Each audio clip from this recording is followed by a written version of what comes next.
Everyone, आज हम पढ़ेंगे human respiratory system. So without wasting time let's get started. सबसे पहले ब्रीदिंग और respiration are two different things. Respiration breathing नहीं होता है। रेस्पिरेशन के अंदर ही ब्रीदिंग आता है, बहुत कुछ आता है रेस्पिरेशन के अंदर, राइट? ओके। सबसे पहले हमारी ब्रीदिंग कहाँ से शुरू होती है? हम एयर को हमारे नोज से अंदर लेकर जाते हैं, नॉस्ट्रल से लेकर जाते हैं। जो आपकी नाक में दो दो छेद होते हैं वो क्या होते हैं? नॉस्ट्रल्स होते हैं, ठीक है। उन नॉस्ट्रल से हमारी जो एयर है वो अंदर जाती है, राइट। एंड देन जब वो अंदर ट्रैवल करती है तो वो जो उसको रास्ता मिलता है ट्रैवल करने का, दैट रास्ता इज दैट रास्ता इज नसल का पैसेज, राइट। नसल पैसेज। एंड देन फाइनली वो फिर फेरिंग्स तक पहुंच जाती है। अब ये फेरिंग्स क्या है? फेरिंग्स जो है कॉमन पैसेज है, कॉमन पैसेज है फूड का भी एंड एयर का भी। बेसिकली यहाँ से फूड भी टपता है, एयर भी टपती है, ठीक है। फिर फेरिंग्स में आकर ना जो चीज होती है उधर उसको चॉइस मिलती है कि उसे विंड पाइप में जाना है या फिर फूड पाइप में जाना है, राइट। तो जब फूड होता है, फूड आ रहा होता है तो विंड पाइप को कवर कर दिया जाता है कि गलती से भी जो फूड है वो विंड पाइप में ना गिरे, वरना चोकिंग होती है ना। अब जो विंड आएगी, विंड जो है आपके विंड पाइप में जाएगी, है ना।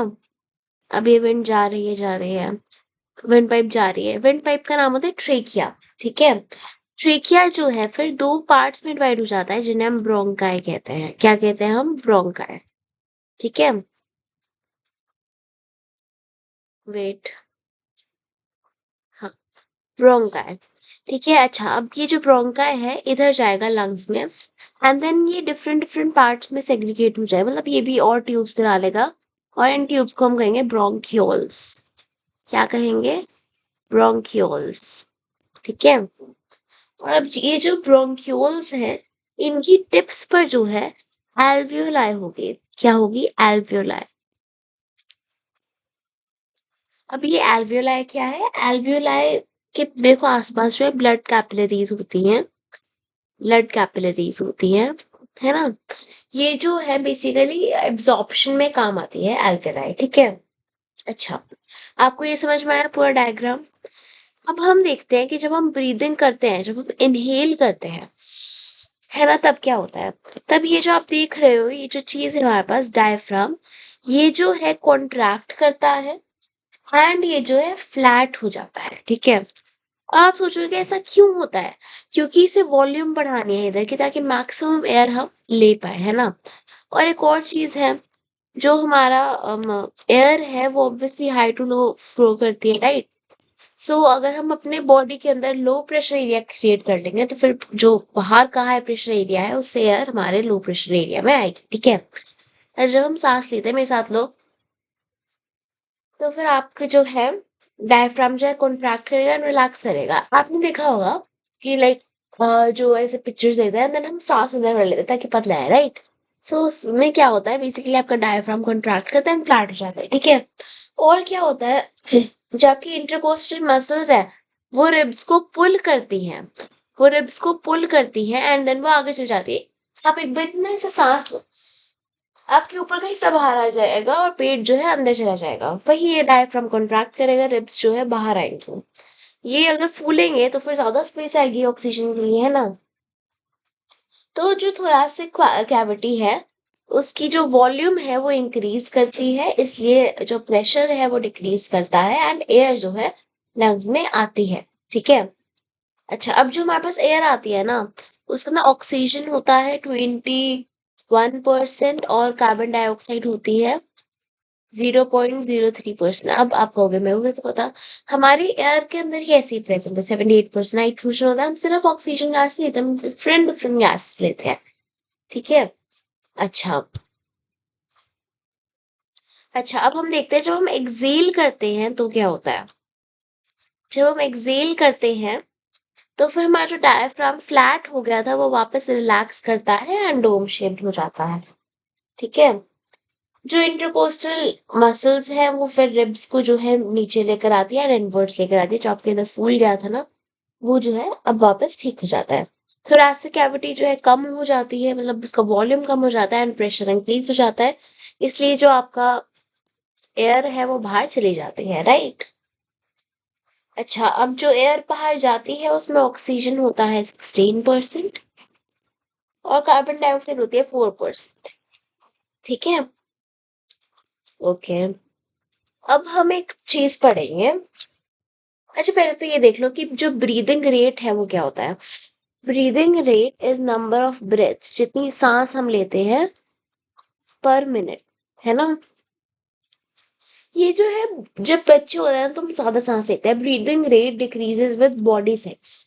जितने आप बड़े होते रहोगे उतना आप कम सांस लोगे, है ना। सॉरी।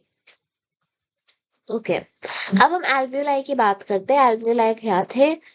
जो हमारी विंड पाइप थी वो दो पार्ट्स में टूट रही थी, जिन्हें हमने कहा ब्रोंकाई। फिर ब्रोंकाई जो डिफरेंट डिफरेंट पार्ट्स में टूट रहे थे, ब्रोंक्यूल्स। और ब्रोंक्यूल्स की एंड की टिप पे जो है एल्वियोलाई थे प्रेजेंट, राइट। सो जो एल्वियोलाई है, वो कुछ ऐसे स्ट्रक्चर है ना। और इनके साइड्स में जो है, मैंने अभी बताया कि ब्लड कैपिलरीज प्रेजेंट होती हैं। ओके। सो क्या होता है, अगर जब इसके पास एयर आएगी, मान लो इसके पास ऑक्सीजन आया है ना, तो इसके जितने भी आरबीसीज हैं वो आप समझो बस हैं, ठीक है। वो ऑक्सीजन को बिठाएंगे, ठीक है। अब मान लो सारे जो है आरबीसीज भर गए, हमारे पास एक्स्ट्रा ऑक्सीजन है, तो फिर हम जो है इसे प्लाज्मा में डाल देंगे, क्योंकि प्लाज्मा भी तो साथ में जा ही रहा है। बट एक बात होती है, प्लाज्मा देखो है तो लिक्विड ही ना, और लिक्विड के अंदर कम सॉल्युबिलिटी होती है ऑक्सीजन की, तो प्लाज्मा के अंदर बहुत कम ऑक्सीजन जा पाता है, ठीक है। अब आप सोचो कि सिर्फ ऑक्सीजन थोड़ी आया है, कार्बन डाइऑक्साइड भी आई है।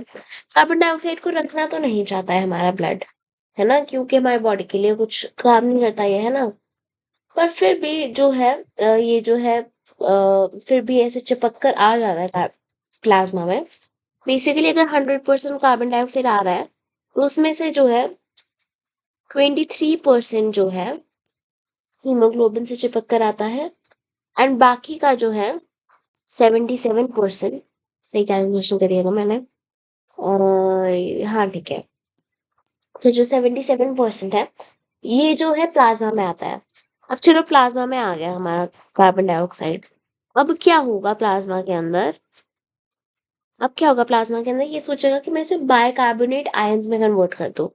तो प्लाज्मा जो है इसके 70% पार्ट को जो है बाइकार्बोनेट आयंस में कन्वर्ट कर देता है, ठीक है। तो क्या होगा, कार्बन डाइऑक्साइड कैसे ट्रांसफर करता है, जितना भी कार्बन डाइऑक्साइड आता है, कितना कार्बन डाइऑक्साइड आता है हमने पढ़ा था ना, 0.03 आता था, है ना। तो उसमें से जो है 0.3% में से जो इसका 7% है वो जो है प्लाज्मा से चिपक कर आता है।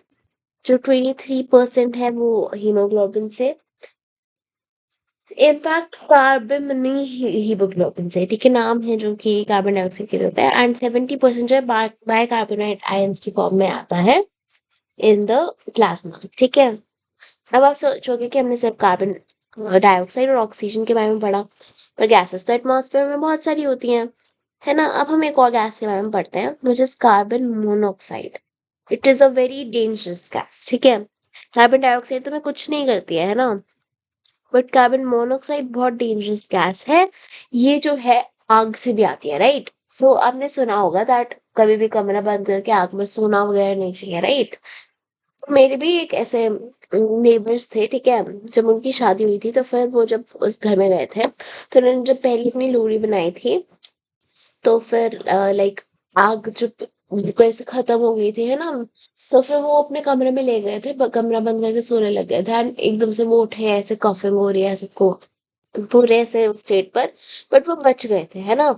वैसे बचते भी नहीं है कभी बारे इन सिचुएशंस में। ओके। सो जो कार्बन मोनोऑक्साइड है, क्या होता है फॉर्मूला, CO, है ना। Hemoglobin is having high affinity for CO than oxygen.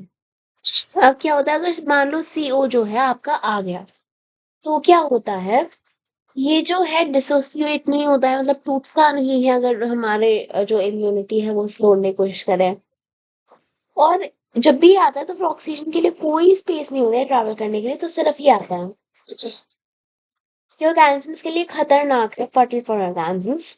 ठीक है, अच्छा, ये समझ में आया आपको? Basically carbon monoxide dangerous gas है और आपको आग में नहीं सोना चाहिए। अब दो टर्म्स है जिनका मतलब पता होना चाहिए, it is very important. Tidal volume. Tidal volume क्या होता है? The volume of air. जब हम मानो रेस्ट पे बैठे हैं, आप अपना सो रहे हो, है ना, आराम से चादर डालकर, पिल्लो यहाँ पर है, और ये जो है आपने एकदम से फोन पकड़ा, स्क्रॉल कर रहे हो अपना आराम से, है ना। सॉरी, को मेरे को थोड़ी सी हो रही है, सुबह सुबह उठो ना।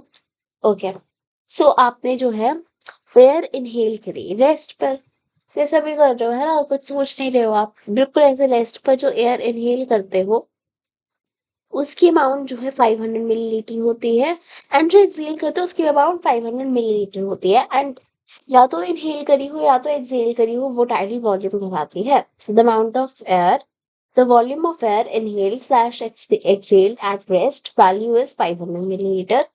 अच्छा, मैं एक और कूल चीज बताती हूँ, दूसरी चीज है हमारे पास, residual, residual volume. Residual volume जो है, वो वॉल्यूम ऑफ एयर जो कि लंग्स में रह जाती है आफ्टर फोर्सफुल एक्सहेलेशन। अगर आप कहो कि मैं एकदम से मेरे लंग्स में सारी हवा निकाल दूंगा और बहुत जोर से ऐसे करो, बहुत गंदी स्मेल आएगी, है ना। और जो है, ये आपके लंग्स जो है खाली नहीं होंगे, बट फिर भी अगर जितने भी एयर बचेगा आपके लंग्स के अंदर, उस एयर को हम कहेंगे, उस वॉल्यूम ऑफ एयर को हम कहेंगे residual volume. The volume of air which remains in lungs after forceful exhalation. ठीक है, तो आपने ये ऐसे देखा होगा कि लाइक ऐसे योगा के अंदर बहुत जोर जोर से ऐसे डीप ब्रीथ करता है, ताकि आप एक बार अपनी जो है ऑक्सीजन, जो भी एयर है लंग्स में, मैक्सिमम निकाल दो, एंड जब आप फ्रेश एयर में हो तो फिर आप उसकी फ्रेश ऑक्सीजन ले लो, है ना। So this is basically the whole thing, and with this we complete this thing, है ना। सो बेसिकली मैंने डाइजेशन एंड ह्यूमन बींग्स का भी अपलोड कर रखा है, बट वो लंबा है, बिकॉज वो लंबा है, बहुत ज्यादा डिटेल्ड है।